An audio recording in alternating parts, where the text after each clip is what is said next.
everyone. My name's Shannon Jackson. I'm Associate Vice Chancellor for the Arts and Design. As usual, it's a thrill to welcome you here to continue our ongoing series on public reassembly and to see what kinds of new assemblies might be imagined tonight with the rain today. And despite the issues around climate that we know we're going to be investigating in depth more tonight. I have the pleasure, in fact, of introducing two people whose respective projects on the intersection of art and science, creativity and policy, imagination and institution capture so much of what we seek to highlight and fortify at Berkeley Arts Plus Design across the entire campus. By most accounts, Beka, Economopoulos, and Dan Kammen come from very different places to their work in the environmental sector. One, an artist activist, the other, a scientist policy advisor. Today, though, Beka and Dan will be speaking together on the Natural History Museum and the future of nature, exploring how intellectually and artistically and ideologically we understand our past, present, and future connections to the natural, to nature, and to environment and energy. Beka Economopoulos is a co-founder, together with Jason Jones, of Not an Alternative, a New York-based collective known for its artistic, activist, and theoretical interventions into contemporary cultures, and also their scientific display. Beka came to Not an Alternative after 2 decades of experience working with the advocacy and sustainability sectors as director of online organizing at Greenpeace, as well as the director of strategy at Fission Strategy, where clients included United Nations Environmental Program and the Global Climate Change Alliance. The Natural History Museum, as concept and practice, was established by Not an Alternative in 2016. It's a mobile pop-up museum that highlights the socio-political forces that shape nature, yet are often excluded from traditional natural history museums. The museum's primary subject tends to be the fossil fuel ecosystem, characterized by a complex set of interrelated feedback loops encompassing land, energy, politics, society, economics, and culture. Beka is going to start us off with a lecture and slide about her work, and Dan Kammen will serve as her interlocutor afterward with more input from his world. He is, as many of you know, class of 1935, Distinguished Chair in Energy here at Berkeley, and also in the Goldman School of Public Policy and the Department of Nuclear Engineering, as well as the Energy Resources Group.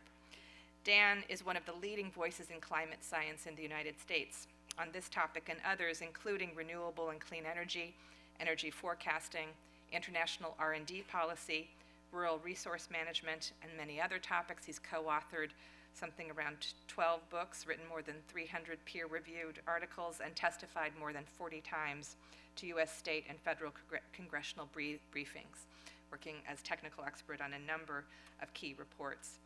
In 2010, Dan was appointed the first Environmental and Climate Partnership for the Americas Fellow by Secretary of State Hillary Clinton.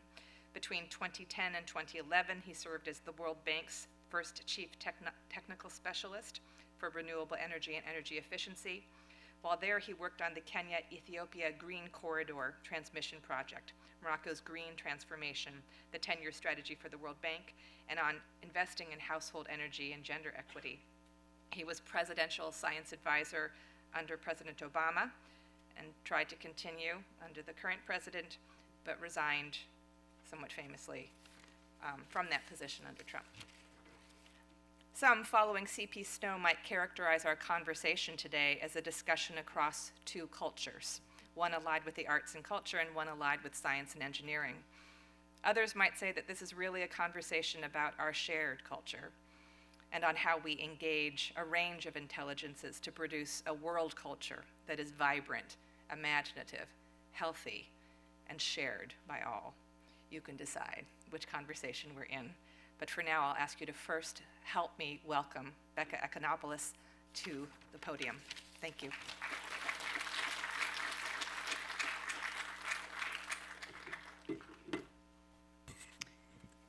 Thank you, Shannon. That is like the most intimidating bio to follow ever. I'm very excited to be in conversation with Dan tonight and to join all of you. So I'm with Not an Alternative. We formed in 2004, and actually one of our co-founders is in the audience, Ian. And a number of us who come out of activism, art, theory, historians, public relations people. And we operate at the intersection of art, activism, and theory. Our mission is to affect popular understandings of events, symbols, institutions, and history. Our name is derived from a famous Margaret Thatcher quote, "There is no alternative," which she made in the 80s, and it became emblematic of the idea that there is no exterior to the capitalist system. We promote a misreading of Thatcher's words that functions as an inversion of her original intention, and it represents where there is no alternative, something that actually is no alternative. So with a slight twist, we shift from something in the negative to nothing in the positive. This shift demonstrates a rupture or an internal antagonism. Our struggles are not between and amongst, but rather within and against. A real alternative is not exterior. It can be found in the subject itself. We have a mission to produce this shift. Our latest long-term ongoing project is the Natural History Museum. We started in late 2014. It's a mobile and pop-up museum that we registered with the American Alliance of Museums. We do everything that would be expected of a natural history museum, curating events, producing exhibitions, leading museum tours and expeditions out in the field, but we highlight the socio-political context that museums typically leave out. So to be honest, we started this as a sort of Trojan horse strategy to get inside the museum sector to change it from within. Why museums? In a time marked by political polarization and extreme mistrust or discrediting of journalists, professors, scientists, and institutions writ large, museums remain highly trusted sources of information. Polls demonstrate that museums, especially science and natural history museums, are among the most trusted sources of information in society. And the museum sector is a $21 billion industry. It's as big as the video game industry. There are more people who visit museums annually than sporting events and theme parks combined. So they're influential. And science and natural history museums mediate our understandings of nature and culture and our role within the world. They normalize perspectives, train us how to see and what to see. So in many ways, we understand museums as an apparatus of shared values, a collection of objects and agents that together form a perspective. So is that perspective on nature one that understands it as something to chop up and sell off to the highest bidder? Or is it nature as a commons for all of us and for generations to come? There is an active and ongoing debate in the museum field now about the role and the future of museums. Are they shrines to the past or hubs of engagement for the present? Are they shapers of the future? And as we begin to face the catastrophic effects of climate change, do science and natural history museums face an imperative as change makers? We believe they do. And as popular culture institutions operating at scale, they can and must produce meaningful shifts in society's behaviors, attitudes, policies, and laws with regard to environment and social justice, right? So how do you start a museum? Phase 1, fake it till you make it. We assembled a toolbox thinking about the material infrastructure of a museum. Got our first grant, didn't know if we would ever get another, so we spent it all on the swag, right? That would make us look real. Here's our studio with our original mood board, thinking about the aesthetic and historical references, you know, the old iconic Natural History Museum in its heyday of the sort of Works Progress Administration, worked with a costume designer, bought our swag, got taxidermy off eBay, which my 3-year-old at the time thought was the coolest thing ever when she was opening packages mailed to her home. And we bought all this like pipes and canvas so that we could make these modular tent structures. They kind of reference disaster response or Red Cross, or migration, but we could create a museum within a museum or any other kind of space, indoor or outdoor. And we bought a bus, an airport shuttle bus, and wrapped it to look like a natural history museum. And then we got the opportunity in the lead up to the People's Climate March that's taking place in 2014 to produce our first exhibition at Queens Museum. And it came up on short notice. So we spent the summer taking all these staged photos and videos so it would look like we existed by the time we launched. And we built an advisory board to signal we were serious, right? Luminaries from the various fields that we were engaging, ranging from James Powell, the former director and president of the Los Angeles County Natural History Museum and Franklin Science Museum, museologists, Nobel laureate scientists, Naomi Klein, and artists like Mark Dion, who works within natural history museums and art. Became card-carrying members of the American Alliance of Museums, and had our inaugural opening time to coincide with the People's Climate March. So here's our ribbon cutting ceremony. And so you see we were able to do it on the cheap, right? So how do you make it look like you're a natural history museum, right? You take pictures of other natural history museums and put them in a light box, right? And then to make it sound arty, because we're at the Queens Museum, we partnered with a theorist and wrote an essay called Exhibiting the Gaze, which kind of implicates the viewer in the blah, blah, blah. So then, here's our opening. We curated panels. In many ways, what we considered this to be is a stage set or a backdrop where we were able to curtain raise the historical and theoretical frameworks that inform our perspective as a museum. So we brought in scientists, climate scientists, here folks from institutional critique, a genre we were very influenced and informed by. There's Hans Hacke, the curator of the V&A show Disobedient Objects, who also is a member of Liberate Tate, a creative collective that's been urging the Tate museums to cut ties to fossil fuel sponsors, climate justice activists and leaders from frontline communities, right?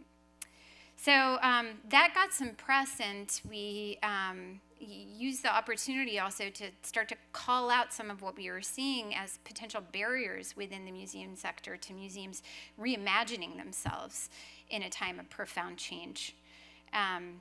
For example, David Koch of the Koch Industries. How many of you know who David Koch is? Right, Koch brothers. I'm in Berkeley. So yeah, a top climate denier and a top funder of climate denial campaigns as well. And he happened to sit on the board of New York's American Museum of Natural History. So we decided that to kind of parlay this attention we were getting from the press into, potential impact, now was time for strategic polarization, or what I call our shit disturbing phase. We teamed up with about 150 of the world's top scientists to release a letter urging museums, science and natural history museums, to cut all ties to fossil fuel interests. And that, in 20 years of activism, was probably the most viral thing I'd ever done. Within 72 hours, there were hundreds of articles in media outlets around the world hitting different beats, ranging from arts and culture to philanthropy and higher education to science and climate and the environment. That letter did mention David Koch as one example, and this was the kind of headlines we were looking for. Scientists urge museums to cut ties with the Koch brother, rather than the usual suspects of us, like rabble-rouser climate activists shaking a fist from the outside. How do we think about who are the constituencies that make up the museum, or whose ways of knowing are communicated, right? They're the ones who have power within and over the institution, right? So we launched a campaign to get David Koch off the board of New York's American Museum of Natural History. And some of the pushback that we were getting from museums is, well, we can't do what you're saying. Certainly this kicked off some sector-wide soul searching, and it was featured as a trending topic by the Center for the Future of Museums out of the American Alliance Museums. But museums said we're neutral. So we can't take a position, right? That would be letting go of this notion of neutrality that has long guided our institutions and science itself. And so we felt like that was the next thing we had to do. We had to tackle this myth of neutrality. You know, historian Howard Zinn talks about history as a moving train, and you can't be neutral on a moving train. So if the fossil fuel industry is driving this train straight towards a cliff, you know, you're complicit simply by doing nothing, right? So we wrote op-eds. Here's one in The Guardian that got shared, 11,000 times in a week, which was about 4,000 times more than Chris Rock's op-ed in The Guardian that week. So we beat pop culture. And then we teamed up with luminaries from various disciplines, Anuradha Mittal, Vandana Shiva, Naomi Klein, Fred Turner, and others, to produce a video series asking this question: what is the Museum of the Future? And we got, surprising to us, well, this is how it works. We learned that the American Alliance of Museums annual convention was coming up in a month or so, and thought that would be an incredible opportunity to bring this conversation there, knowing that this has been a conversation that has long been held behind closed doors, but the scientist letter and the subsequent press brought greater scrutiny and urgency to it. So we called up the Alliance and asked them, hey, is there any way we could park our bus outside the convention and maybe set up our tent and screen some of these Museum of the Future videos and so on? And they said, no, you can't. We looked into it, and there's a taxi stand there, and there's really no place to park, and but we could put you on the convention floor. I'm like, well, we can't afford that. And they're like, we'll work it out. So we ended up getting a 9,000 square foot space worth a 900 square foot space. I could never fill that. That was worth $15,000, and we got it for $600. So we brought our bus onto the floor and set up a series of dioramas and installations, and it happened to be right next to the American Museum of Natural Histories. And we took that opportunity to recreate their dioramas, but this time include previously excluded sociopolitical context, right? So this is one diorama. It says "Our Climate, Whose Politics," and it was a riff off of one found originally in the 2009 exhibit at the American Museum of Natural History that actually our co-founder Ian worked on when he was working at the. Am I allowed to say that, Ian? Yes, I just did. He was working at the museum, and this we thought was pretty amazing to begin with. It's already got a sort of embedded critique and commentary in there, the polar bear atop the iceberg with the detritus of urban waste. It was just missing one thing. We added a Koch Industries pipeline. And this one is a sort of dystopic picture of the Dinosaur Hall, the Koch-sponsored Dinosaur Hall in the American Museum of Natural History, projected maybe like a couple hundred years into the future, where the walls are crumbling and you have a skeleton contemplating an Allosaurus skull with the headline, "Will the story of the sixth mass extinction ever include the role of its sponsors?" And the viewers likewise are reflected in the glass. This one was kind of a nod to Hansaka's condensation cube, thinking about systems and interiors and exteriors. This is a replica of a water fountain that you might find in the New York Museum. And there's the sort of underground, right? with the worms and so on, and 2 tanks. And one started out with clean water that was sourced from the American Museum of Natural History. And the exhibit label there talks about how privileged we are in New York to have one of the cleanest and safest drinking water supplies, public water supplies in the country. And also that Governor Cuomo had in fact just banned fracking, so it was likely to stay that way. And the second tank had water sourced from North Pole, Alaska, which had been contaminated with chemicals leaked from an oil refinery owned by Koch Industries. So the water was circulating across the tanks. And there was a commentary, as a response to the museum saying, well, there's a firewall between our donors or our board members and our programming and content. Yet we can't so easily say our systems aren't connected. And we screened videos about the Anthropocene from filmmakers and artists, and also commercials from the fossil fuel industry and climate deniers. Right? So that's funny, I just changed the font size. It was entertaining me.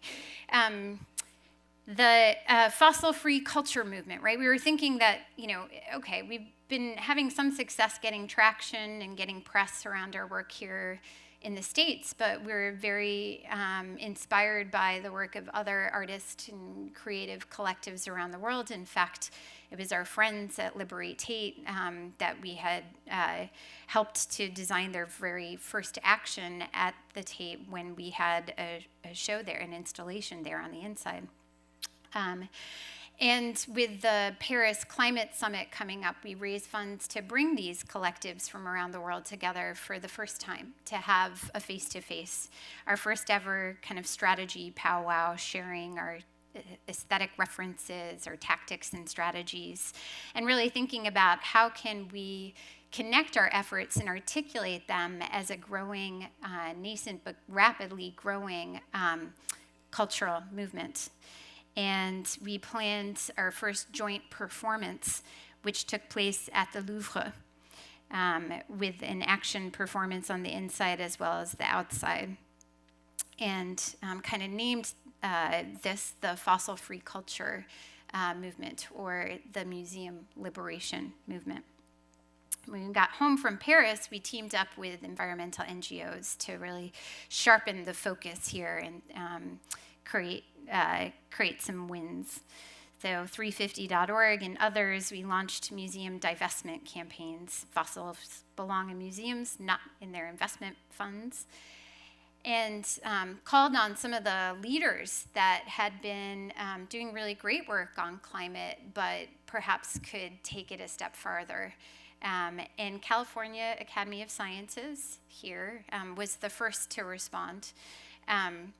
And that was really exciting. It was just a few hours after we launched the divestment campaign that John Foley, the director, penned a blog post about his position, his institution's position on divestment, saying that they planned not only to divest, but also to implement ethical funding policies, refusing any oil and gas funds. And Ian will get a kick out of this because I talk about him here too. He's now at Cal Academy.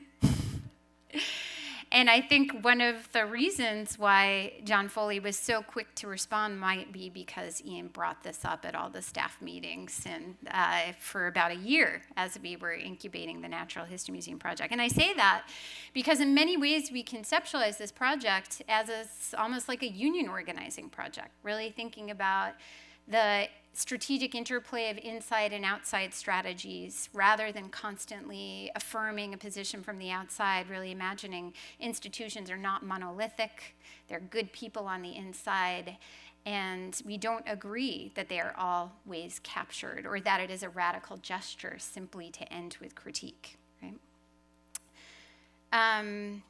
And we started to win. So over the course of a year and a half, 2 years, 10 science and natural history museums stepped up to the plate to either divest or drop a fossil fuel sponsor or implement new funding policies, from Field Museum to London Museum to even the American Museum of Natural History. While they don't call it divestment, they slashed all of their investments down to the last 2%.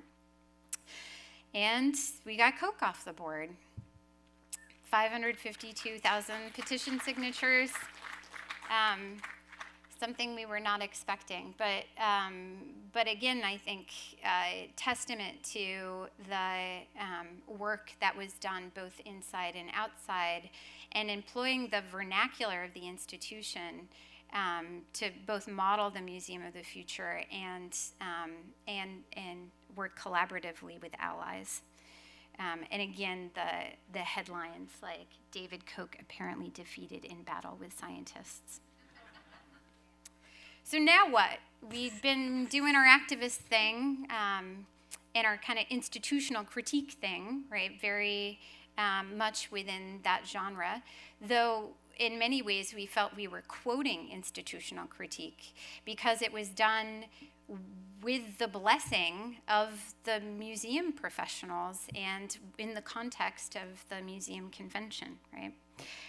But here we went for our next project thinking about we were kind of still in our little safe zone of critique, but starting to pivot towards, okay, what does the Museum of the Future look like? So I'm going to show you a video about a project we did in Houston at Project Row Houses, an art space there, responding to what we saw at the Houston Museum of Natural Sciences, as well as it being a partnership with Tejas, a local Latino organization really on the front lines of the petrochemical industry where there's no zoning in Houston whatsoever.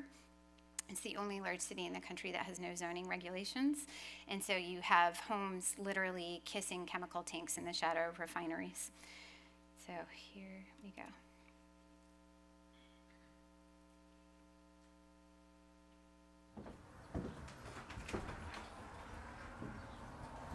Is the Houston Museum of Natural Sciences a museum or a PR front for the fossil fuel industry? That's the central question of mining the Houston Museum of Natural Sciences, an investigation by the Natural History Museum.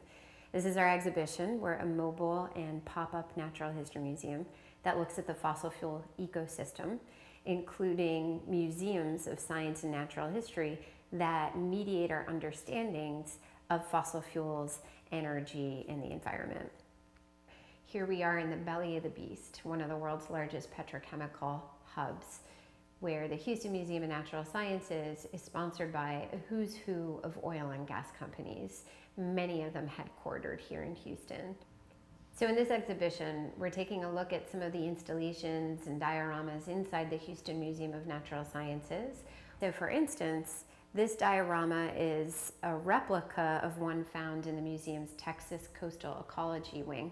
It's an almost exact replica. In fact, the photographic backdrop is a photograph of the Houston Museum's diorama, but we included a little bit more, almost as if we sort of stepped back from the frame to get a broader shot, taking a look at what they include and also what isn't found inside the museum. What's missing is any of these socio-political, socio-cultural, economic impacts of fossil fuel exploration and extraction. In the Houston Museum of Natural Sciences, there's a sponsorship wall where the size of the name corresponds to the size of the contribution. The more money they give, the larger their name is on the wall. On ours, the larger their CO2 or carbon emissions, the larger the name. One of the sponsorship perks to donors that contribute $25,000 or more to the museum is that their employees get priority training scheduling to become volunteer docents of the museum's Energy Hall. So here is an ExxonMobil employee who is a volunteer docent giving tours of the Weiss Energy Hall to school kids and field trips. The song that you hear playing here is one that plays in a cartoon video in the Energy Hall. It's oil, it makes the modern world go round. It's oil, a hidden treasure deep underground. Many kids come to visit the museum and take these guided tours on field trips. Also, local area kids, if they grow up within 2 miles of the Houston Ship Channel where industry is concentrated, have a 56% greater likelihood of getting childhood leukemia than kids who grow up elsewhere. This is Operation Dinosaur. We're teaming up with Tejas, a local environmental justice group, to put out dozens of these dinosaurs with air quality monitoring badges. These are the same that workers wear inside refineries and chemical plants to monitor what's in the air that they're breathing. We're recreating the conditions of a study conducted in 2005 by the Houston Chronicle, where they put up dozens of these badges in the fence line communities in the east end of Houston. So now, a little more than 10 years later, we're asking the same questions, trying to generate data to understand what's in the air that people are breathing. These are things that are usually used for workers, and they wear them while they're working on site at the facility for 24 hours or whatever period they're looking at. And that tells the company whether the worker is being exposed to unsafe levels. So these were designed to be right there on the site, and what the study of Houston Chronicle's research showed was that these levels were unsafe in neighborhoods, away from the sites, away from the properties and facilities. Tejas does a lot of toxic tours, and we're teaming up with them to host monthly toxic tours during the exhibition. We've created this map for Tejas's toxic tours, and it tells you where the refineries are, schools, residential areas, petrochemical plants, metal recycling facilities, diesel trucks and highway traffic, ship transport. And wherever you see a dinosaur figurine, that's where we're going to be placing our air quality monitoring badges over the next few months. For our final installation, we have a couple hologram videos in here inside miniature dioramas. Here is a mini diorama of Manchester in Houston's East End with members of Tejas giving one of their toxic tours. There are times that we even have leaks and explosions that we hear and sirens that go off. And sometimes we have derailments in the communities. And luckily, we haven't had anything explode. And this one is inside the Houston Museum of Natural Sciences. You'll see the Natural History Museum's museum anthropologist offering a tour of the ways in which the Houston Museum trains its visitors to take the perspective of the energy industry. That's it for our tour today, kids. Hopefully, you've gained some skills in learning how to see, what to see, and what remains excluded from our seeing. Until next time, museum anthropologists.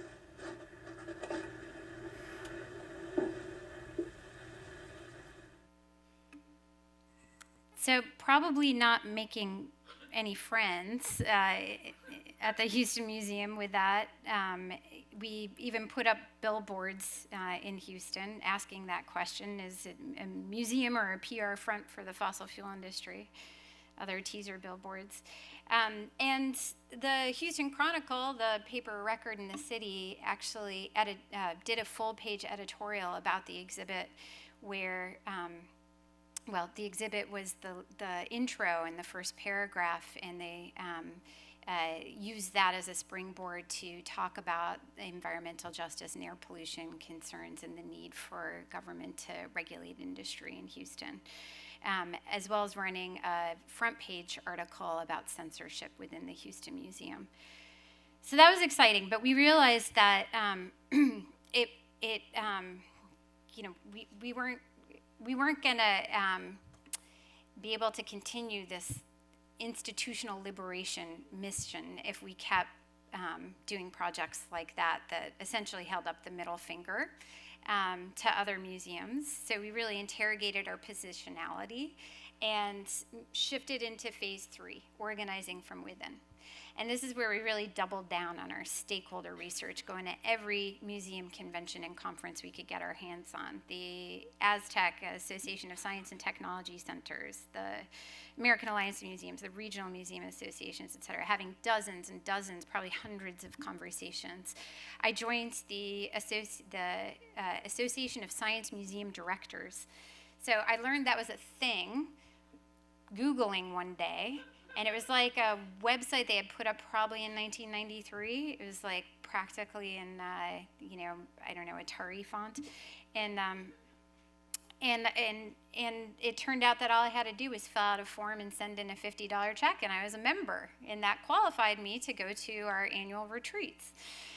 So I was getting ready for the first one, and the week before I was getting nervous, so I posted on Facebook, does anybody have any clothes or jewelry that will make me look wealthy or professional? And I went and raided my friends' closets. In fact, the director of the Queens Museum was a friend who was like, I've got chunky jewelry. Perfect. So here we are. I call this picture museum directors in their natural habitat. And it was 4 days of, 1 day of meetings and 4 days of behind-the-scene tours of museums and drinking and dinner.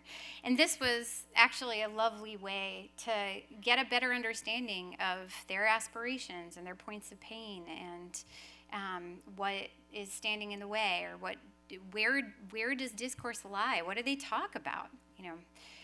Where do they stand on things? We joined other professional associations of the American Alliance of Museums, so here we are at a association meeting, right?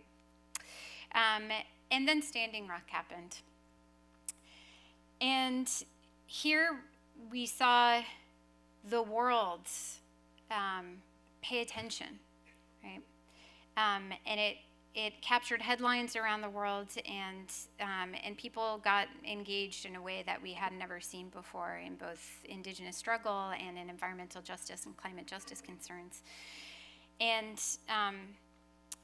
with the bulldozing of the sacred site, with the proposed Dakota Access Pipeline, there was an outcry, right? And we saw a potential opportunity to test our new theory of change that came out, that was the outgrowth of all of that internal sector research.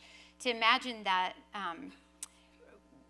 rather than just critiquing those that aren't doing it right, perhaps we can split the sector by creating a new normal through content collaborations with those who are willing to model a path forward, right?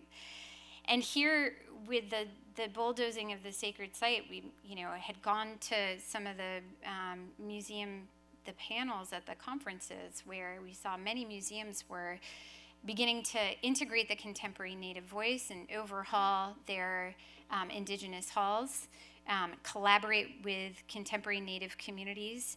And a lot of museum professionals recognized their colonial past and present and felt guilty about how they got their collections. And here they were, there was an opportunity to kind of push against that we're neutral myth and mobilize allies within the sector to speak from their places of expertise to weigh in on that. So we created, and it was a test, we had no idea if folks would sign on. People told us we don't do advocacy, but we created a sign-on letter that within a few short days, 1,400 plus museum directors and officials, archaeologists, anthropologists, and historians signed onto in solidarity with the Standing Rock Sioux tribe in denouncing the destruction of its sacred sites. Thank you. And when the Army Corps decided not to grant the final easement for the pipeline and called for an environmental impact statement on the routes, John Eagle Sr., the Standing Rock Sioux Tribal Historic Preservation Officer, posted on Facebook and said that there's renewed attention now being paid to the National Historic Preservation Act and the unique abilities tribes have to identify and evaluate sites of religious and cultural significance. And in this resistance, we've gained valuable and powerful allies, and he cited the letter with the anthropologists, archaeologists, and historians. And then the election happened. So this is a picture here in San Francisco at the American Geophysical Union's annual convention. It's the world's largest scientific convention, more than 26,000 participants. And we had been collaborating with scientists from the AGU over the last year who had reached out aware of our work in the museum sector around fossil fuel sponsors and frustrated that their association likewise was sponsored by Exxon. And this at a time when all the news was coming to light about how Exxon had known for decades about climate science, yet buried that research and spent millions upon millions to confuse the public. And so the plan had been to sort of escalate that campaign on the occasion of the AGU conference, but post-election, when science itself was under attack, it felt like there was a bigger message to convey with, to the world stage here. And also an opportunity, again, to kind of test and pry open that space, similar to what we were doing with museums, rather than affirming that, this sort of conservative position of just affirming the critique position, instead choosing to side with and amplify the allies within and their voices, because they are the institution as well. So here we organized a demonstration that 500 climate and earth scientists showed up to at the AGU with headlines around the world. George Takei tweeted about it. This is like a nerd achievement unlocked, right? Said this is a prime example of how to resist in the era of Trump. We watch out for each other. Being very intentional in the curation, that it was not just scientists there to protect their jobs, but rather scientists shoulder to shoulder with communities from Richmond fighting the power plants there, and in Idle No More Bay Area and others. Right? Bill McKibben, when scientists protest, their picket signs have footnotes. This guy had never been to a demonstration ever before, and he literally went straight from it to a t-shirt making shop and made this shirt himself and wore it the next 2 days at the AGU convention. So we went into a deep dive in sort of researching the history of science, where this idea of neutrality came from, and sought to develop messaging frames that were decidedly not neutral, but were aspirational and could open doors rather than a can of worms. So scientists speaking truth to power, protecting the people and places we love, pursuing the truth, saving the world. We became co-organizers of the March for Science, running the social media team and designing the visuals at the front that reinforced those same messaging frames. And the march taking place on every continent, 700 plus cities around the world, including underwater, and a penguin march for science at the Monterey Bay Aquarium. And for us, this was like in the lead up, like the avalanche of debates and op-eds. Again, like it's an age-old debate, but it kind of felt like a turning point where we could put it to rest about neutrality. And in fact, at the Association of Science Museum Directors breakfast at the Alliance Convention, there was one topic of discussion on the agenda, and it was framed as many of us are beginning to rethink our positions on advocacy in light of the March for Science. Let's debrief and discuss.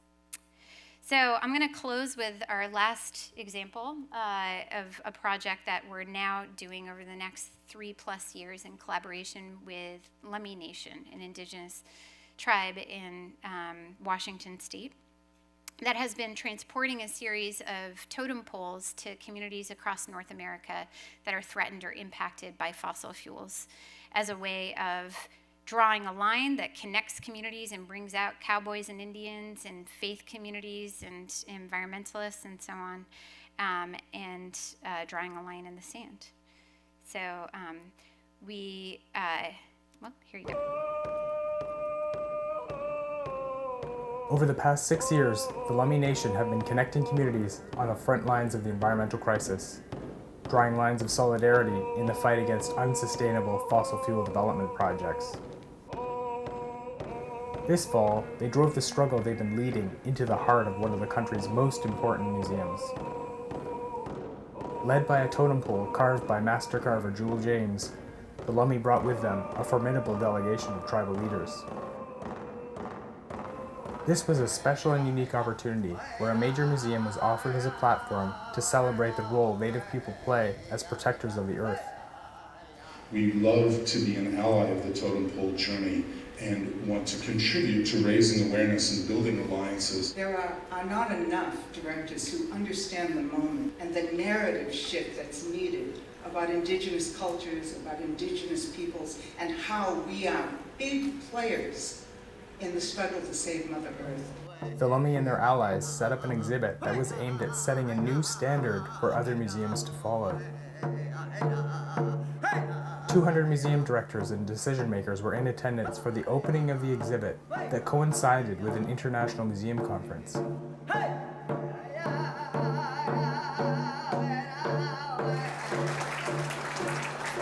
is a brand new exhibit. It's called Quahoy, and you can see the many pictures and the many journeys that we have traveled over the past 5 years to bring education to communities on the effects of fossil fuel.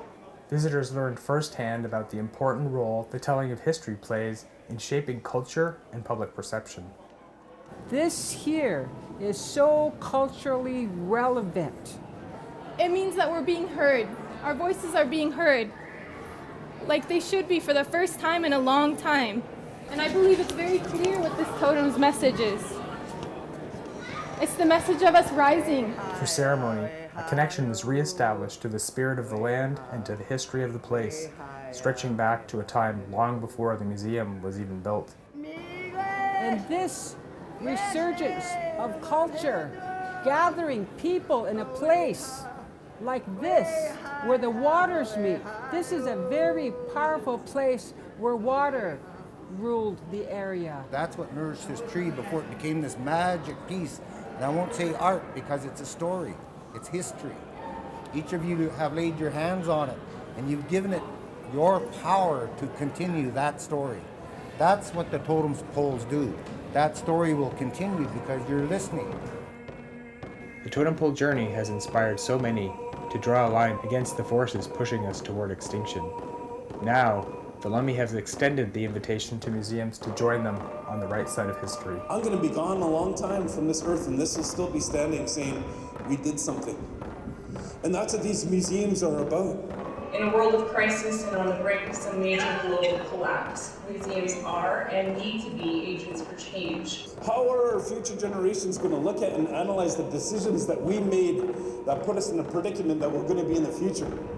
This will represent that we did something, that we stood for something, that we wanted to stop it, that we said no to industry, and we said no to money, and we said yes to earth and air and water.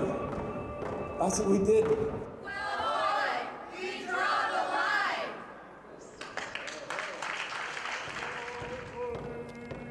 So we had the opportunity to produce this exhibition at a top 5 natural history museum in the country because we had met the director, Eric Dorfman, at one of the museum conventions and found a kindred spirit. And he was organizing the International Council of Museums conference on museums in the Anthropocene. And we said we'd love to do something, and he was a little nervous because he's in Pittsburgh, in the middle of coal country and fracking country, right? And you can't ask a museum there to host an exhibition on fossil fuels, but you can ask them to host a totem pole that talks about fossil fuels. So that was the other Trojan horse. And then let me even talk about the totem pole as a Trojan horse. So in conclusion, I just wanted to go back to this picture of the fossil-free culture movement, this action at the Louvre, where you'll notice there's a red line in the front.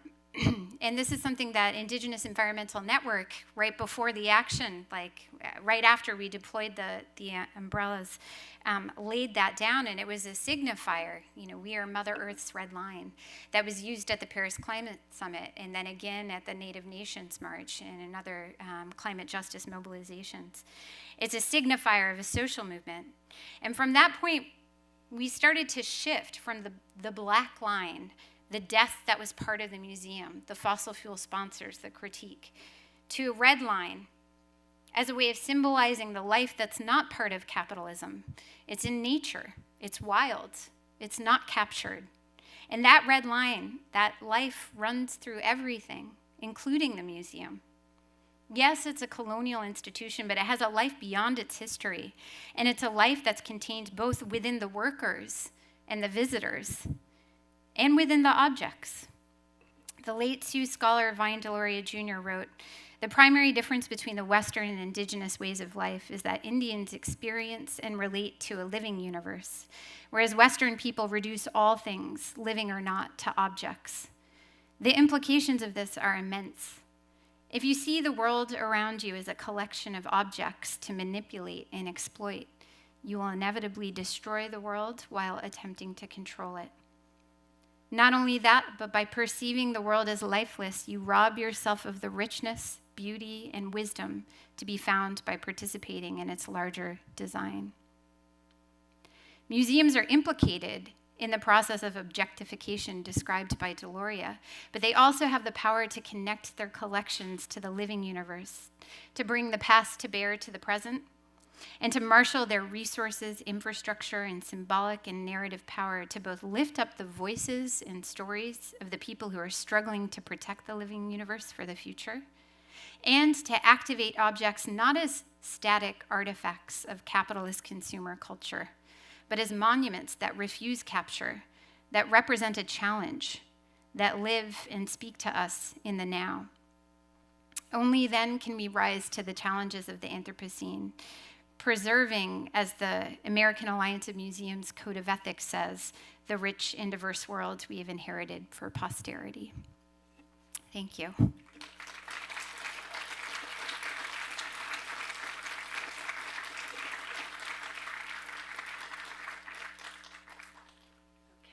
Thank you, Beka. I'm now going to welcome Dan to offer some thoughts and a response.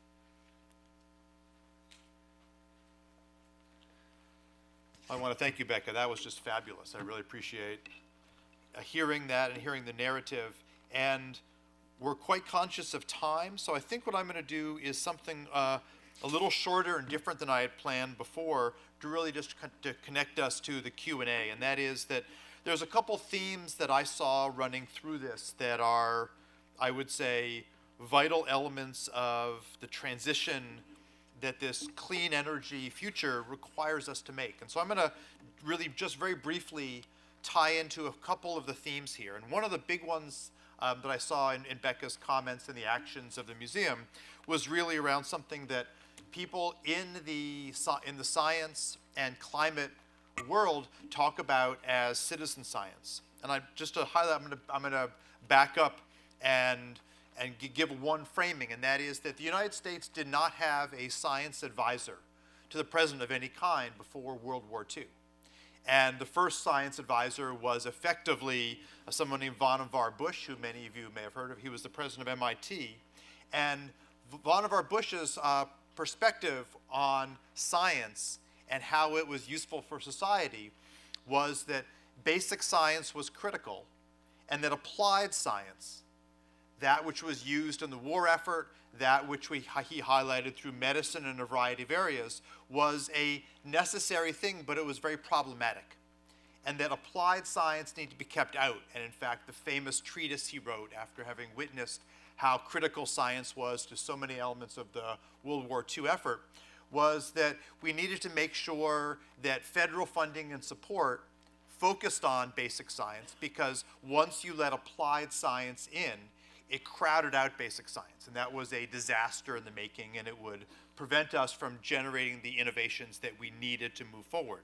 And that's kind of ironic for us in the Bay Area, where Silicon Valley is probably the biggest example of the reverse perspective.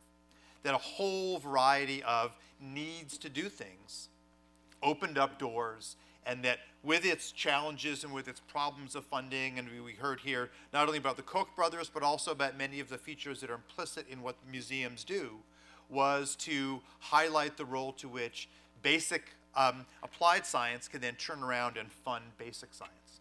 And if we come up all the way to the present time, of course, now we're in a point in time under the current administration where all forms of science seem to be under massive threat. And the budgets for basic science and applied science are under cuts that no one could have imagined recently, and that make some recently very poor presidents look actually good by comparison. But the lesson that comes out of this is how quickly that sort of process can change. And what you heard from Beka here is that the degree to which one can examine and, if you will, parody basic museums and yet become an inside actor fairly quickly is interesting, because the event that, in my view, made the Paris climate event even a possible success, and we don't know if it's a success yet because what was agreed to in Paris is all things that we've agreed to do in the future, was essentially a 2004 agreement between President Obama and President Xi, and now perhaps President for Life Xi, which is a little worrisome based on most recent news. But they essentially said, we're going to throw out 20 years of these climate agreements, and we're simply going to recognize that the US and China are the G2 of pollution. 40% of world energy consumption, 40% of world pollution, and we're going to take what was a traditional negotiating process, the Kyoto Protocol that did nothing, the Copenhagen Agreement that did nothing, and say, let's simply throw it all out. And if these two super polluters can agree to a new stance, then let's see what doors that opens up. And in fact, the agreement that the US and China came to in 2014 didn't fit into any of the norms of past political science treaties. The two countries didn't agree to do the same thing. They didn't agree to do different things even at the same time. They simply agreed to do what each leader thought he could extract from the political forces around them. And in fact, that's very much like this kind of subversive becoming a museum when you're not a museum. Their agreement was just, let's see how far we can go. And in fact, the Paris Climate Accord, countries agreeing to basically half the rate of global destruction, was just based on these two leaders and their teams agreeing to build that into the process. And so I was lucky enough to be part of this process. As you heard in the introduction, I played this wonderfully titled but actually quite powerless position of science envoy in the State Department for President Obama.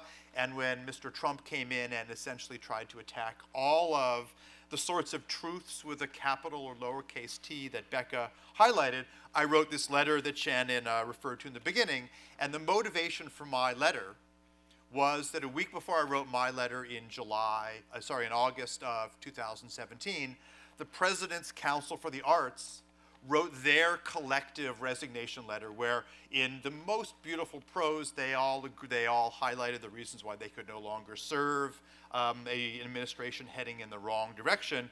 They wrote a letter, and I was so inspired that I also wrote a letter to highlight why I thought one couldn't serve. And I sort of naively thought that various of the individual quotes in my letter, quoting from President Eisenhower and various others, might gather some attention, but no, of course, none of it did. The only thing that captured any sort of attention was this direct homage I gave to the President's Council on the Arts, where I embedded my very unsubtle message in the letter. And the amusing thing about my letter was, of course, that every reporter who called me, what they asked me was, did you actually mean to embed this? And I found it amazing that would be the first question. And of course, some of the bad word constructions, of course, should make it clear that I did, in fact, mean to embed in this message. And if you get a few of your artistic friends to retweet your letter, you can actually get some kind of interesting response. And so J.K. Rowling and others agreed to retweet it within a few minutes of when it came out.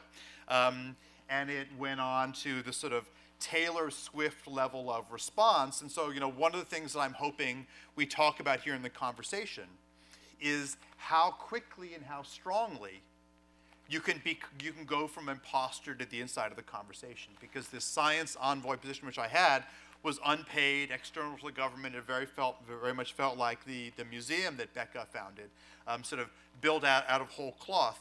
But it's had a fascinating life unto itself. And so as we move into the Q&A, kind of one of the things that I want to leave you with is how easy it is in a very, very media-attentive world to find ways to message things. And so one of the features that has just had incredible legs is that California's process to this day went from one of feeling that it was beholden to the utilities and it was in a crisis of how would it really move ahead on climate, to a position where California's clean energy strategy has gone to 50% clean energy for a target for 2030, a target that almost everyone thinks we will meet. And in fact, the latest, and the thing I'll leave us with, is that California is now in the throes of debating what is really the ultimate goal of what you saw in the museums, the 350.org movement, the Leave It in the Ground movement, and that is to set a goal for the state for 2045 of 100% clean energy. 6th largest economy on the planet. 16 years ago, we were in bankruptcy because of energy choices. Today, we're at a point looking forward where people disagree strongly on their favorite technology and what role it's going to play. But in this case, science is really imitating art, because we are now at a position where almost no one thinks the 2030 goal is going to be difficult. There's debates of who's going to win and lose. But now we're talking about a point 5 years ahead of when the scientific consensus says we need to decarbonize. California, as only 2% of world emissions, but a huge leader in so many of these areas, is likely to be on a path, whether we're exactly plus or minus 5%, because it's hard to be plus 5% unless we export some of these ideas, which California plans to do.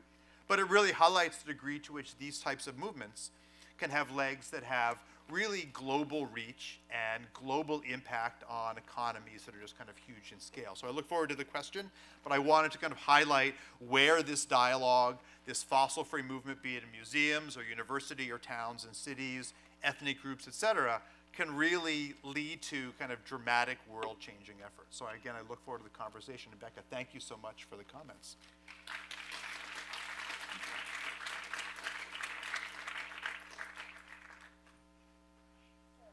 Let's go into Q&A a bit after that incredibly rich and varied. We'll get lights that way. Great, thank you. We might ask for a slide back. We'll see what happens. Since Dan already started to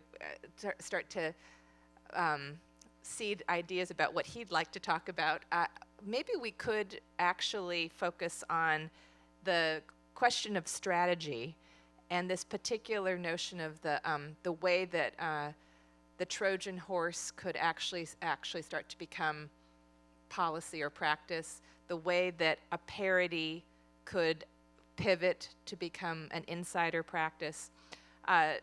For those who are in the science world or think about science and climate, the role of a museum or natural history museum is usually to serve as a kind of educational and sometimes PR for scientific discovery.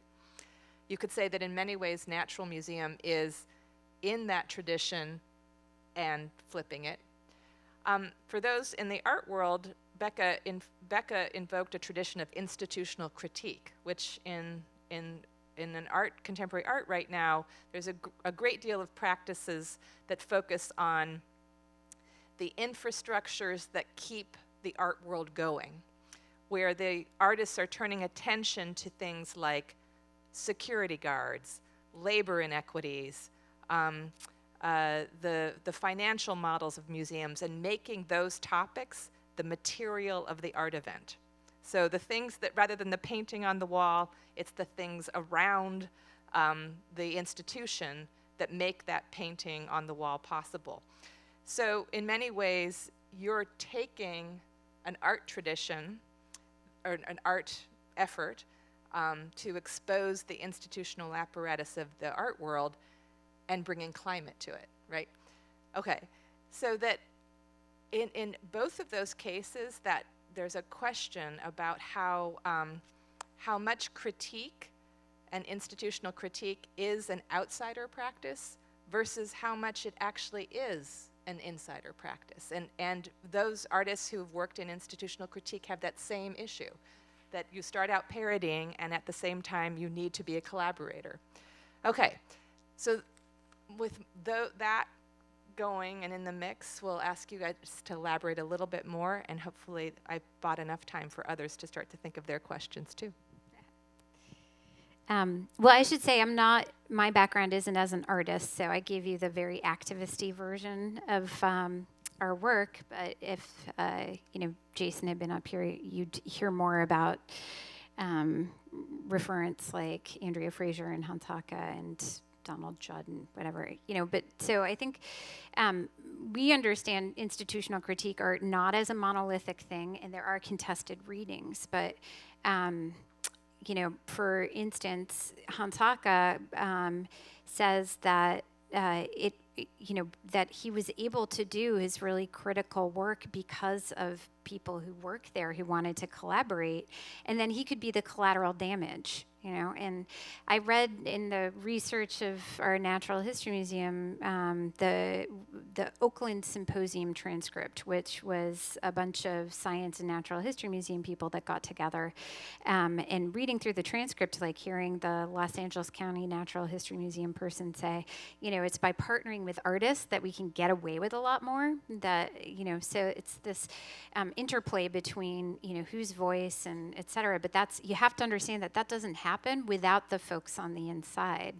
And so where Andrea Fraser writes, the 1% c'est moi, it's like the panopticon, and there's no outside. She collapses inside and outside, and it's actually, I would argue, a very conservative position. It just reifies the impossibility of change, and it suggests that the most liberatory gesture is to self-flagellate and be aware of how complicit we are. So instead, we imagine the museum as a social system, and any system has an inside and an outside. We understand nature as a system and science as a system likewise. Oh, the last thing I'll say is the Mercer campaign. So it just came to light. Rebecca Mercer is a top funder, like Koch was, but probably even more crazy wingnutty groups, like the Center for Carbon Dioxide Study and so on, climate deniers. And she was a top funder of Breitbart and on the Trump transition team, where she proposed a climate denier and science denier as a science advisor and blah, blah, blah. So this time, again, we teamed up with scientists to release a letter and started a petition and so on. But different from the first time around, we did it in cahoots with the curators, where we were coordinating very closely with them and made sure, and very helpful to know that they're like, what, we're not entirely convinced of this suggestion that there is donor or board member influence. So we were very careful not to put that in the letter and instead focus on the public trust, right? Knowing that would move the institution and hit their Achilles heel more easily, is to say that at a time when science is under attack, the role of trusted institutions is more important than ever. And association with folks like Mercer's damages and erodes the public trust. And it was the day after we released our letter that the curators then released their own. That never would have happened without that investment and the collaboration and the inside strategy. So I'm a child of, is this on? I can't quite tell. So I'm a child of two historians. And so I viewed driving across the country as a horror show, because it meant we would drive from one historic monument or museum to the next. And my brother and I, we would stop at anything, a fast food restaurant, amusement park, whatever it might be, but no, we went from historical site to historical site around the country. And so my view of the country was as dotted with these fossils dedicated to sort of worshiping but not interrogating the past. And so I'm really appreciative of this kind of approach, that the museum itself is a living thing. And in fact, the thing that drew me to Berkeley was a department or a unit called the Energy and Resources Group, where everyone there describes himself on the scholar activist spectrum. And I think maybe the best way to put it is that one of my colleagues likes to say that what we pride ourselves on and our students on is rigor without the mortis. And I really appreciate that element of what you described. So let me stop there. Are there questions from the audience? Yeah, great. Here, let's get you a microphone. Thank you. I'll try to do it short. I hope doesn't turn into a solo question. But yeah, I like you, Dan. I'm a scientist, and I also am often disappointed with natural history museums or science museums in general. They seem to me to be built for children, and with the idea that there is like this solid thing called truth. And to me, as someone who's practicing as a scientist, the main realization of graduate school is that you're always uncertain about things. And so I find it difficult, right? Like when you do advocacy for science, you're often saying like we're advocating for truth, right? But it seems to me like the biggest disconnect in all of this is that people don't really understand what the process of science is, right? Like it becomes a religion in this public discourse. It becomes like, oh, this is what truth is, and you don't know what truth is. But really it's like, well, we have a process, right? And the process gave us physical models, and those physical models describe, right, the stratosphere, and we think we understand how absorbance works and how reflectance works and scattering and so on. And like, that's why we think that we have a lot of certainty about, right, how, you know, say the greenhouse effect, for example. And I'm curious how the two of you think about, you know, subverting that particular aspect of science museums such that people understand something deeper. Yeah. So, I mean, there's no question that's kind of the strength and the Achilles heel of what we call the scientific process. It is one that's inherently focuses on disproving things or making incremental progress. One result comes out and it gets interrogated by the experts, the body of work, and that's a very insular process, right? If experts are defined in a very narrow-minded way that don't bring in indigenous knowledge, that don't bring in the wider sociology, that don't bring in all of the features for which we know impact, how we do science, what science we fund, and what types of results people are likely to listen to.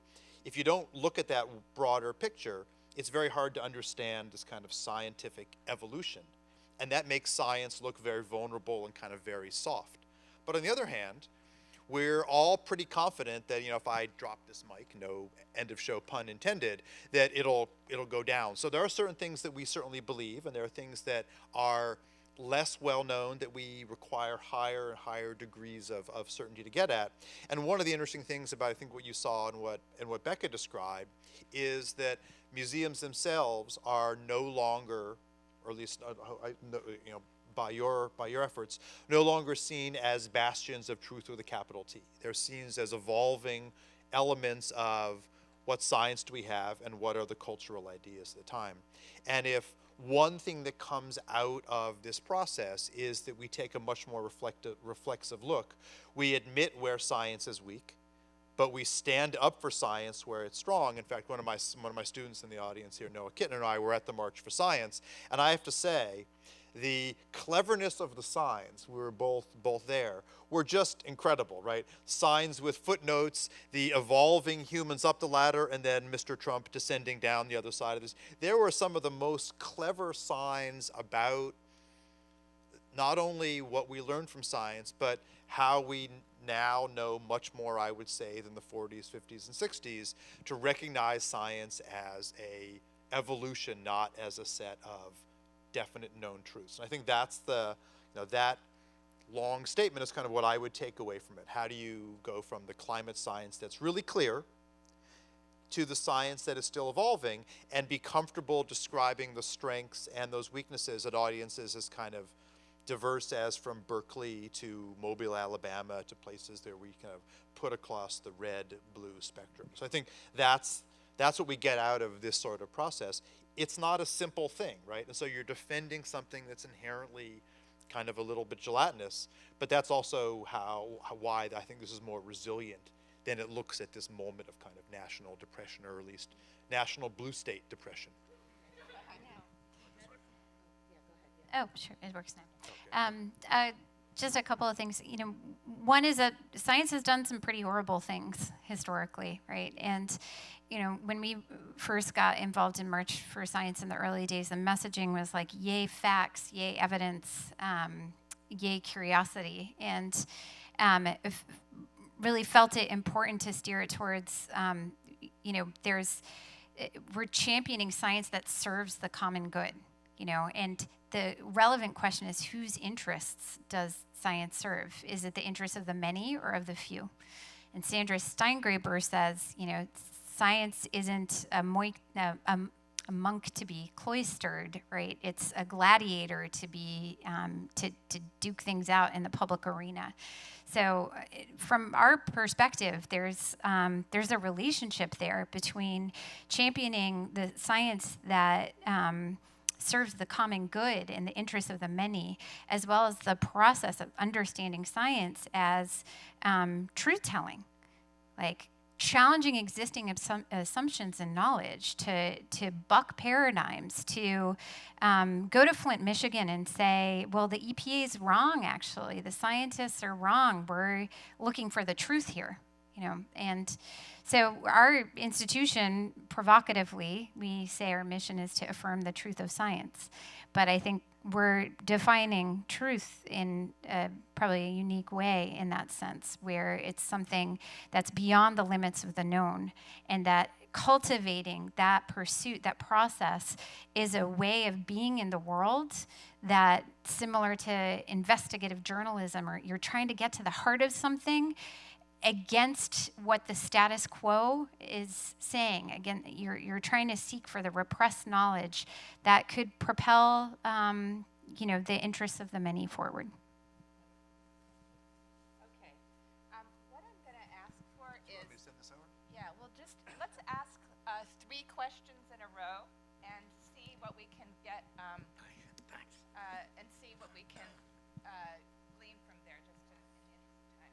So we'll first go there, and then there, and then there. I wanted to thank you both for really fascinating talks and very exciting.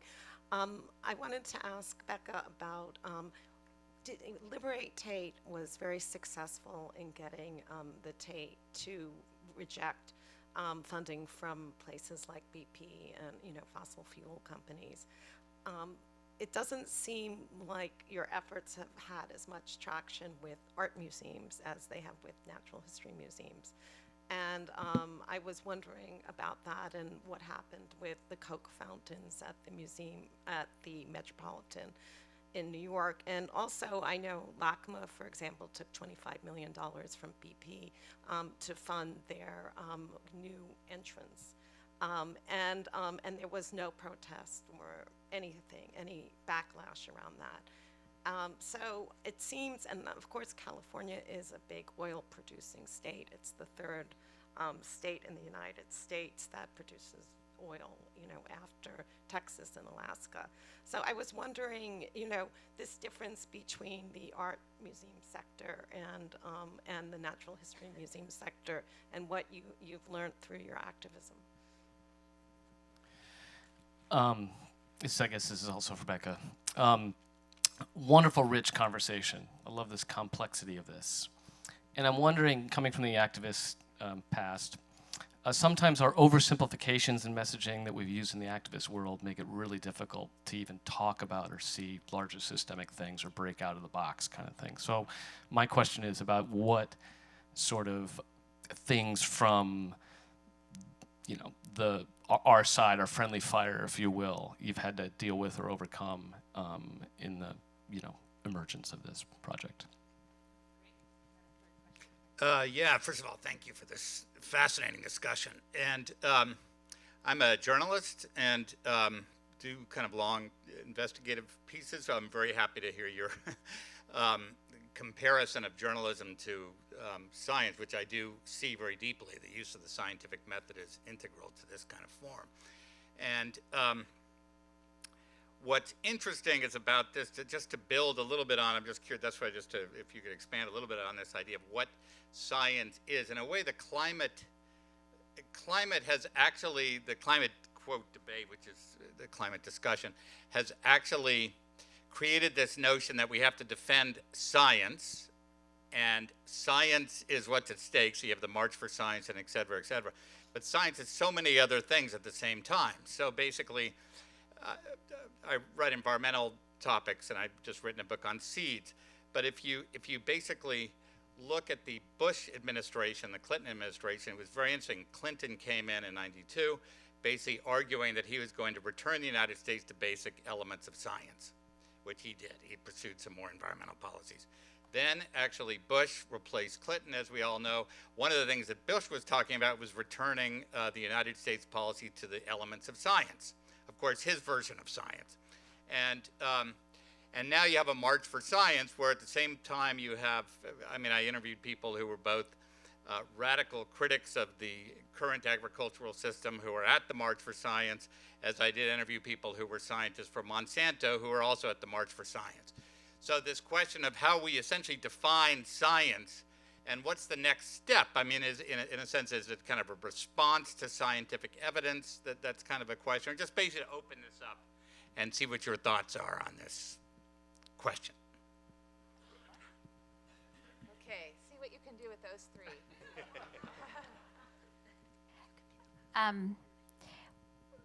Okay, maybe a quick response to that. Yeah, that actually was a big sticking point in March for Science was GMOs, right? And vaccines as well. Like they really wanted to come out swinging on these things that are not so easily, that are polarizing and create different alignments than you might expect than climate does.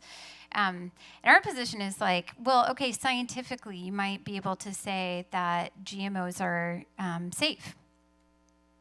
But then you're not talking about corporate monoculture, and you're not including the social sciences in your analysis of science. So I think we're too easily divorcing social science and the hard sciences, and that we need to take a more complex approach.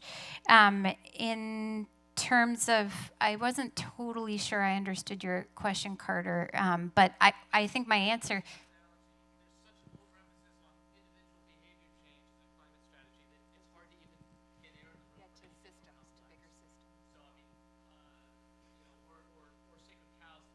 I see, yeah. Yeah.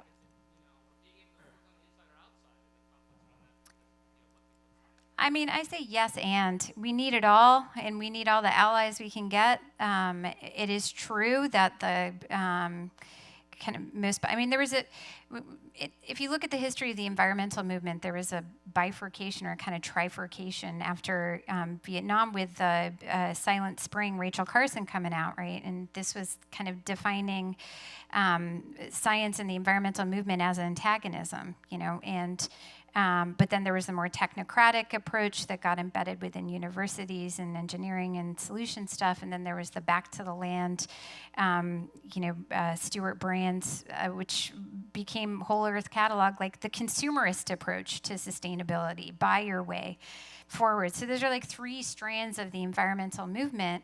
And I do think that in the 80s, there was a sort of deliberate effort on the part of corporations to influence that conversation, really prop up the individual consumer solutions at the expense of the social movements.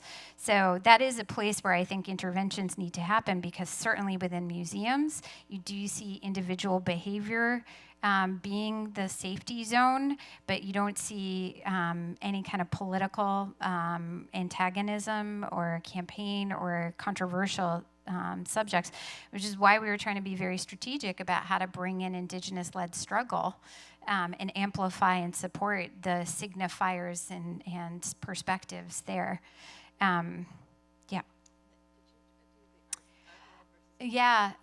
So we've just tackled science and natural history, specifically our interest in our collective and this idea of splitting the institution, and so less so art. But there's the relatively new coalition of museums for climate justice that formed in Canada that now has 500 institutional and individual members and is starting to spread internationally.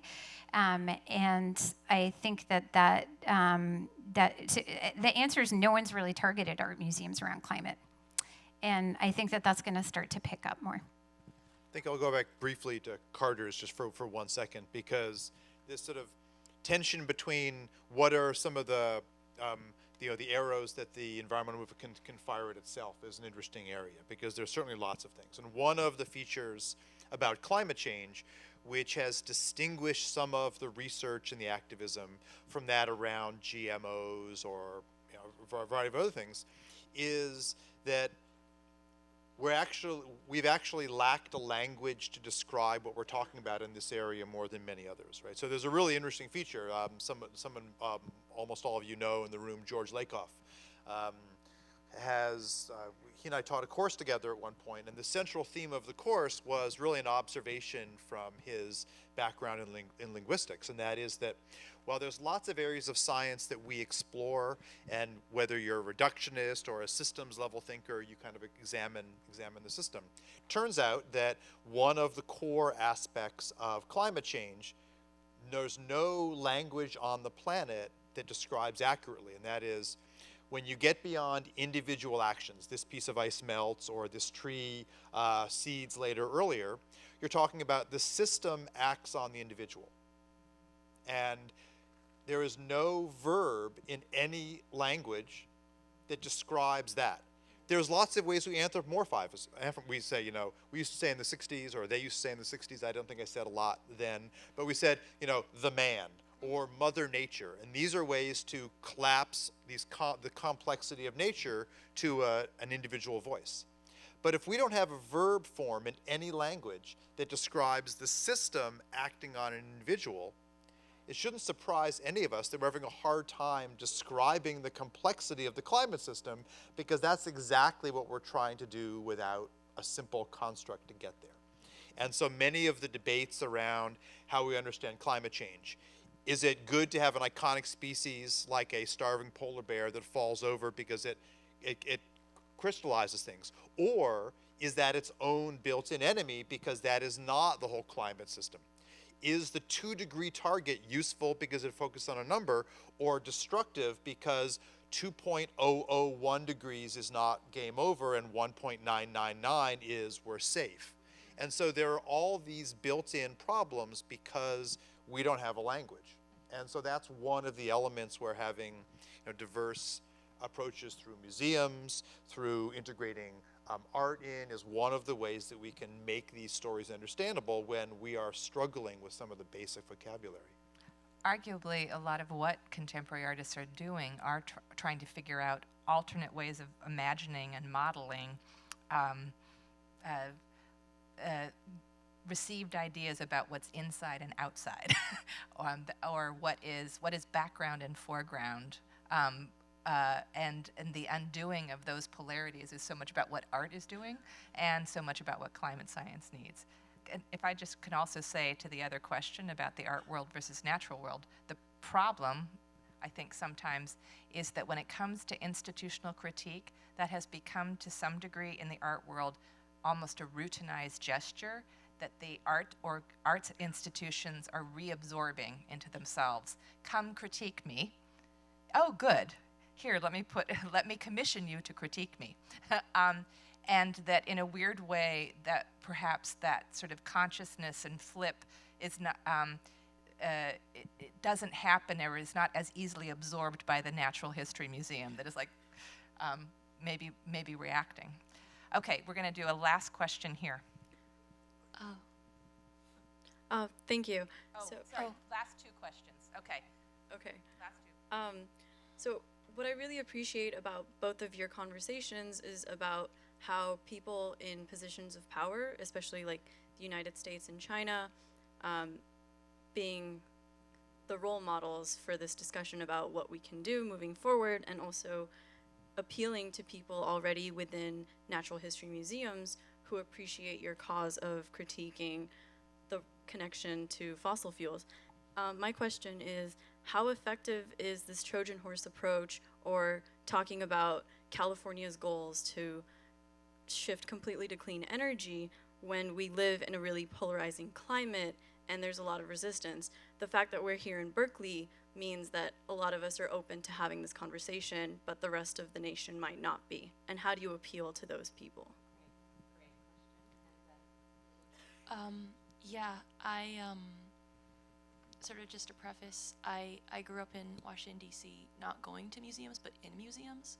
So this idea of museums being fundamental to how I think, what I know and how I'm able to dream is really fundamental to me. I've also worked as an organizer for the Keeping the Ground campaigns, and the idea to combine the two of those is incredibly powerful. I'm really interested in this idea of like problematizing neutrality and institutional and scientific neutrality. So I guess to tag onto the former question that was asked, I guess, do you see scientists and museums as moving towards seeing neutrality as a goal that's unsustainable, or do you see them moving towards viewing neutrality as just like fundamentally illusionary? And which of those two moves do you see as like more productive critical ground?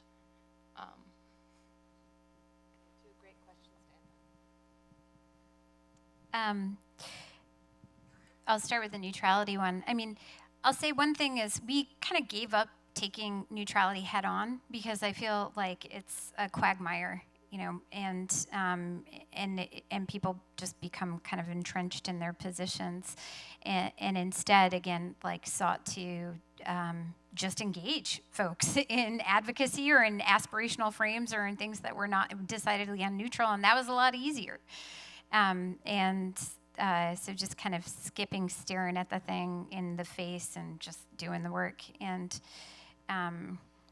I definitely found at the most recent Association of Science Museum Director retreat that I went to, like, it's a climate, there's nothing like a clearly defined enemy to rally the troops. Like, it's a climate where it's a lot easier to mobilize people to go beyond their comfort zones. And crisis is visible. And I think that that act of reimagining and reevaluating institutional roles is much more alive now. And in terms of the question of going beyond the choir, that's been something we've been really interested in. So this Quellhoy exhibition that we launched in Pittsburgh is going to tour over the next 3 years, but it's an evolving exhibition. So the constant is the totem pole, but it's a new exhibition in each place where it goes. And we've prioritized places, one, where there's sympathetic museum directors we were able to build relationships with, but also, places that are not squarely blue. So we're going to Florida next, and working with the Seminole and Miccosukee tribes there who are working to protect the Everglades. That totem pole is going to be displayed with Haida and Tlingit totem poles that are a part of the museum collections in collaboration with those communities that are also fighting fossil fuels on their ancestral lands. It's going to Ohio, to Wisconsin, to Michigan. So we're really thinking about places where we can reach beyond the choir. So I guess one of the interesting features for me is that the idea that there are places where kind of this narrative that climate change is bad and we should deal with it are more easily received and others where it's not is something that I would love to see us move away from, because I spend a lot of my time working in areas that are fossil fuel dominated today. The economy, the extractive resources, the sort of one company culture, company towns, et cetera, are very common, the places where I do a lot of my kinds of projects. And I don't find the response any less engaged on science or innovation or new ideas in areas that you would call red states or blue states. What I do find is that the language around what change is needed needs to pick up on the local stories. And so one of the aspects where the clean energy movement was very slow to really pick up a very low-hanging piece of fruit was that as much as one advocates for all clean energy or half clean energy or whatever else, it's actually the local stories that matter a great deal. And the Flint, Michigan story, the fact that in Alberta, they used to call it tar sands, but then they did a PR campaign to discover tar sands didn't poll well, so they called it oil sands, that you really kind of reflect on the local features. And so one thing that I would say the activist community around clean energy just took a decade at least too long to recognize was that there were more jobs available in clean energy than dirty energy. And that even beyond that, the money you invest in energy goes into people and new companies and things we call, capital and human capacity building if you invest in energy efficiency and renewables. That's not the case for fossil fuels. You buy a fossil fuel power plant, even a relatively clean one like natural gas, more than 70% of the lifetime money that goes into that goes into buying the fuel. 30% goes into hardware and some salaries. Exactly opposite true in clean energy. you get many more jobs, and they go into forming new companies and things that every politician, every member of a chamber of commerce wants. And it's amazing that it took so long for that kind of simple feature of economics to filter into the conversation. I think you can argue that if it was just left to scientists to create the narrative, they would have never gotten there, right? And they only got there because the conversation slowly diversified. Well, I mean, the same thing is now true in other areas, right? I don't think any of us would have gone back 3 or 4 years and said, oh yeah, the most activist group in the US today is going to be high school kids tired of being shot. Right? It sounds logical now after Florida, but that's an exact thing we should have been able to think through and sort of strategize around the most engaged and vulnerable populations. And we haven't done that. And the science community has failed to recognize the wider benefits of a clean economy. If nothing else, that says that scientists or the scientific community that's not socially engaged is not going to get there. And so without things like the museum movement, without engaging at Standing Rock, without figuring out the ways that what you're doing matters on a daily basis, you're simply fighting a foolish battle. And you're making your own battle much too difficult. And so it's nice to see this kind of dialogue that reaches far across the lines, because it opens up these avenues. And it's clear, you know, the quote scientific community has not been its own best advocate, at the very least. I could say more, but that's probably where I would leave it. Well, at a university that is promoting so much in terms of discovery across STEM fields and so invested in the public good, that is on an incredibly creative campus, those kinds of assemblies and those kinds of conversations are exactly what we hope we're fostering. Let's hear it for socially engaged scientists. Let's hear it for scientifically engaged artists. We won't let them drop the mic, but you can clap for them.